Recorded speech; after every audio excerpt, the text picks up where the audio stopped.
We have all seen the polished news packages, the slow-motion replays, and the carefully edited sound bites following the shooting at the Donald Trump rally in Pennsylvania.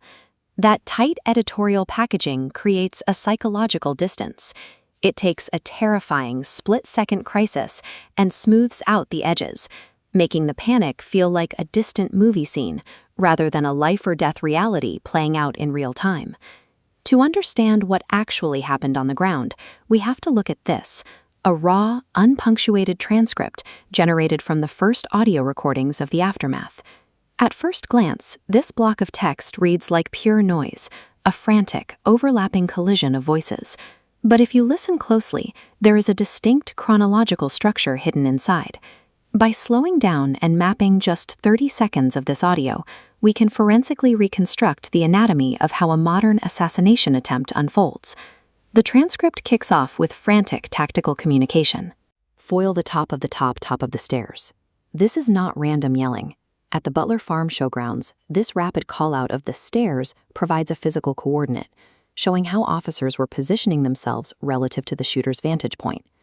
Immediately after that spatial coordinate, a second voice cuts through with 2 words confirming the threat is neutralized. Got it. This is followed by heat, okay.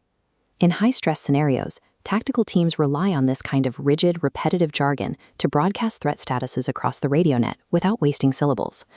While the thousands of people around them are screaming, the law enforcement channel remains stark, abbreviated, and entirely focused on the geometry of the threat.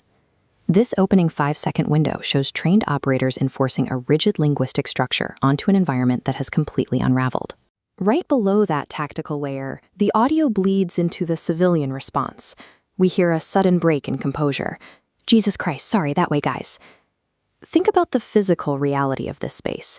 You have thousands of people packed shoulder to shoulder in bleachers and on the grass. Trying to move a mass of bodies out of an active line of fire presents a sheer logistical nightmare. Because no one knows where the shots are coming from, the audio fills with desperate, repetitive looping commands. Stay down, tomorrow, stay down here. Before official evacuation orders can even be broadcast, survival entirely depends on frantic, ad hoc cooperation among terrified strangers.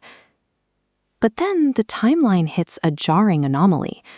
Right in the middle of this scramble, a voice asks, "Shall I post it as soon as he pass?" Bullets have literally just been fired, yet the immediate thought process for someone in that crowd pivots straight to their social media feed. This is digital conditioning. For over a decade, we have trained ourselves to view the world through a lens, prioritizing the documentation of an event over our own immediate physical reaction to it. The smartphone has rewired our internal survival protocols. The instinct to run or hide actively competes with the instinct to capture the content. We hear these 2 conflicting commands operating in the exact same airspace, the desperate physical plea to stay out, stay down, crashing directly into the digital imperative to post it. Capturing the digital artifact of a tragedy has become an involuntary reflex, carrying almost the same weight as seeking physical cover. Finally, as the initial shockwave passes, the transcript captures a massive tonal shift. The frantic whispering and tactical callouts are replaced by a loud, rhythmic chant, "America, USA, USA, USA." This chant identifies the second the immediate physical threat dissolves, and the crowd converts that surge of adrenaline into a collective emotional release. Stepping back, this audio provides a forensic timeline, moving from tactical neutralization to the messy civilian and digital reaction, ending in defiant catharsis. These 3 phases, tactical strike, digital broadcast, and collective chant, align with the primary forces shaping the American political experience. History does not happen in a sterile vacuum or a neat highlight reel.